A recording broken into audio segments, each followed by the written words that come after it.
Hi,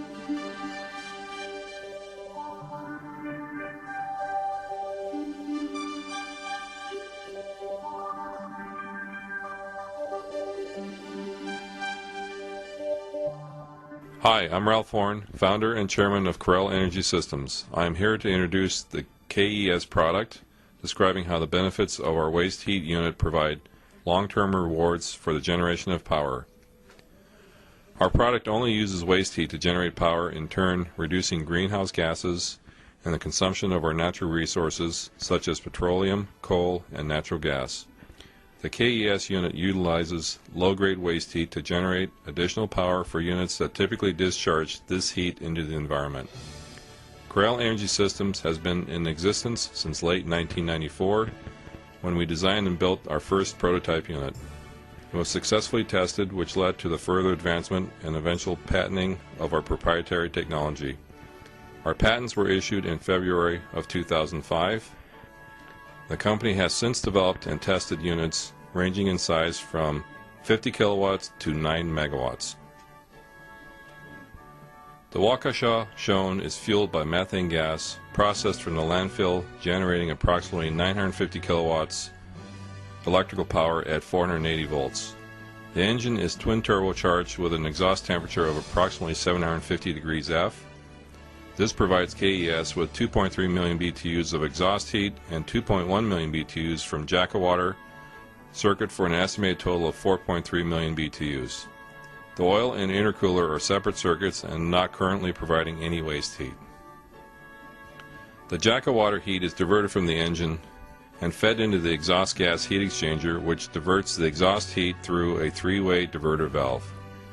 The exhaust heat's 2.3 million BTUs is absorbed into Jackawater circuit, which raises the water temperature 7 degrees F while reducing the exhaust temperature from 750 degrees F to approximately 310 degrees F. The exhaust gas velocity is maintained at approximately the same flow rate. The Jackawater with the elevated exhaust heat is directed to the refrigerant boiler, or evaporator as someone might compare it to, wherein the heat from the engine is exchanged with the refrigerant, which converts the refrigerant from a liquid state to a heated pressurized gas.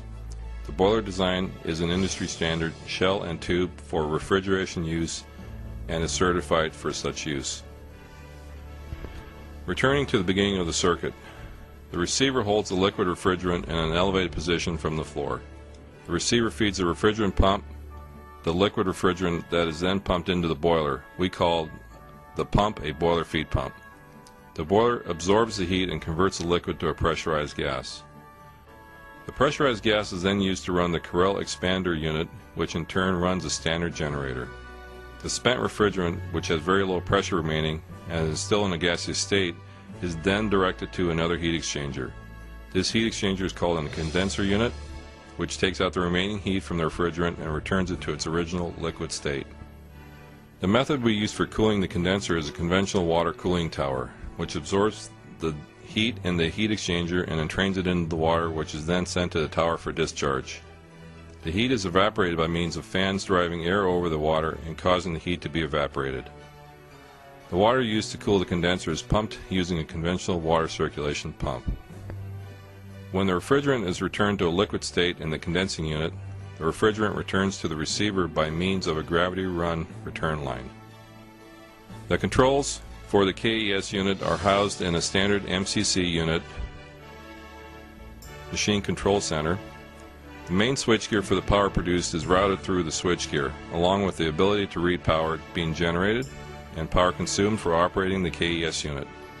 Power and parasitic meters are installed in this system. The MCC also houses the multiple frequency drives that operate motors for the operation of the KES unit. The MCC also houses the low voltage controls, which use a PLC as a means to operate the software. This software allows for automated operation of the KES machine and it's part of the proprietary and patented software. The host radiator shown is able to be shut down due to the fact that the KES unit extracts all the waste heat from the engine.